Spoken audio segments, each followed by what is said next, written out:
नमस्कार दोस्तों, कैसे हैं आप सब।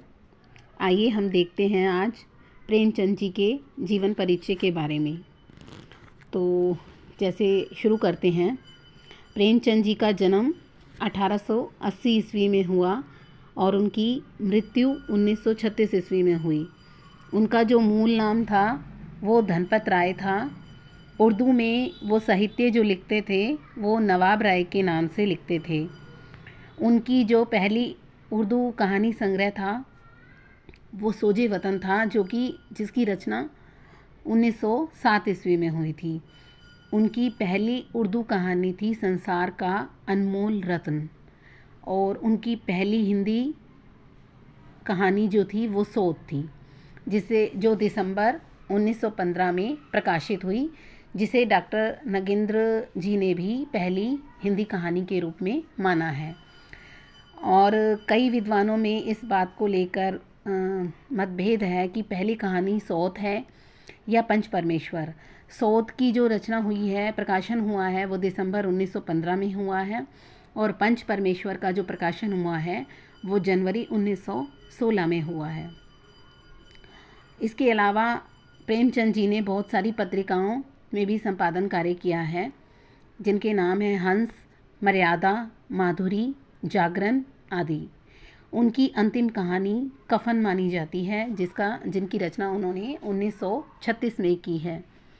नाटक भी हैं उनके, संग्राम इसकी रचना 1923 में हुई है। एक नाटक है करबला, जिसकी 1924 में रचना की है, और तीसरा है प्रेम की वेदी, जिसकी रचना उन्होंने 1933 में की है।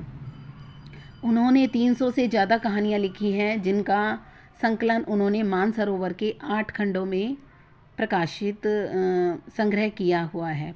8 खंडों में ये संग्रह है। एक उनका कहानी संग्रह है गुप्त धन, जो 2 भागों में इसमें भी प्रेमचंद जी की कहानियाँ संकलित हैं। इसके अलावा प्रेमचंद जी के उपन्यास भी हैं। पहला उपन्यास है उनका सेवा सदन। यह उर्दू के उपन्यास बाज़ारे हुस्न का हिंदी रूपांतरण है, और इसकी नायिका सुमन है, और इसमें वेश्यावृत्ति की समस्या का चित्रण किया गया है। दूसरा है प्रेमाश्रम, जिसकी रचना 1922 में की है। इसमें कृषक समस्या यानी किसानों की समस्या का चित्रण है, और इसलिए इसे गोदान की पृष्ठभूमि पर भी माना जाता है। तीसरा है रंगभूमि, जिसकी रचना इन्होंने प्रेमचंद जी ने 1925 में की है। यह उर्दू उपन्यास चौगाने हस्ती का अनूदित रूप है, और इसके मुख्य पात्र सूरदास जी हैं। चौथा उपन्यास है कायाकल्प, जिसकी रचना इन्होंने 1926 में की है। यह प्रेमचंद जी का मौलिक उपन्यास है, पहला मौलिक उपन्यास है। इसमें पुनर्जन्म का वर्णन है। पांचवा उपन्यास है निर्मला, जिसकी रचना प्रेमचंद जी ने 1927 में की है। इसमें अनमेल विवाह तथा दहेज प्रथा की समस्याओं का चित्रण है। नेक्स्ट है गबन, जिसकी रचना प्रेमचंद जी ने 1931 में की है।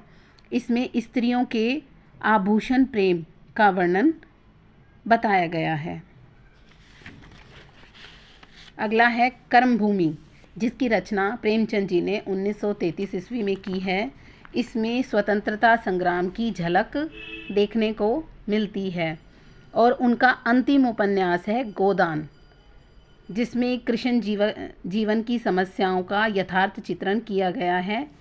इसका प्रकाशन 1936 में हुआ था। इसके प्रमुख पात्र होरी, धनिया, गोबर, झुनिया, मातादीन, दातादीन, भोला, गोविंदी, डॉक्टर खन्ना, राय साहब, मालती, मिस्टर मेहता आदि हैं। और एक उनका आखिरी उपन्यास है मंगलसूत्र, जो कि उनका अधूरा उपन्यास है, जिसका प्रकाशन 1948 में हुआ था।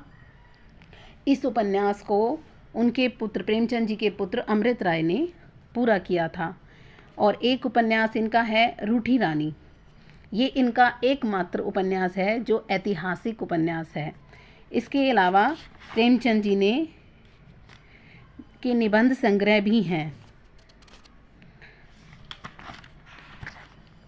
ये हैं कुछ विचार और विविध प्रसंग।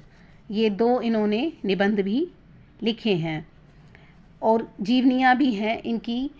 पहली है कलम का सिपाही, जिसकी रचना अमृत राय यानी प्रेमचंद जी के बेटे अमृत राय ने इसकी रचना की है अपने पिता के जीवन पर। दूसरी है कलम का मजदूर, जिसे लिखा है मदन गोपाल जी ने प्रेमचंद जी के जीवन पर। और तीसरी है प्रेमचंद घर में, इसकी रचना प्रेमचंद जी की पत्नी शिवरानी देवी ने की है। इनकी अन्य प्रसिद्ध कहानियाँ भी हैं जो परीक्षा की दृष्टि से इसको हम पढ़ सकते हैं और याद रख सकते हैं, जो हमारे बहुत काम की हैं। ये हैं परीक्षा, गुल्ली डंडा, बलिदान, कज़ाकी, सदगति, पंडित मोटेराम शास्त्री, जेहाद, सुजान भगत, बूढ़ी काकी, प्रायश्चित, बड़े भाई साहब, बड़े घर की बेटी, प्रेरणा, पूस की रात, सूरदास की झोपड़ी, 2 बैलों की कथा, नमक का दरोगा, ईदगाह, ठाकुर का कुआं, सौत, पंच परमेश्वर, कफन, ममता, सवा सेर गेहूँ, दुनिया का अनमोल रतन, आत्माराम, शांति, शतरंज के खिलाड़ी, मुक्ति मार्ग, माता का हृदय इत्यादि। तो ये सारी बहुत ही महत्वपूर्ण और प्रसिद्ध कहानियाँ हैं जो हम परीक्षा की दृष्टि से हम याद रख सकते हैं। और ये कम समय में मैंने ये मुख्य इसमें पॉइंट्स लिए हैं जिन्हें आप याद करके फ़ायदा उठा सकते हैं। आपको मेरी ये वीडियो कैसी लगी है प्लीज़ कमेंट करके ज़रूर बताएं। और मेरी ये वीडियो पूरी देखने के लिए धन्यवाद। अगर आपको ये वीडियो अच्छी लगी है तो मेरे इस चैनल को लाइक, शेयर एंड सब्सक्राइब ज़रूर करें।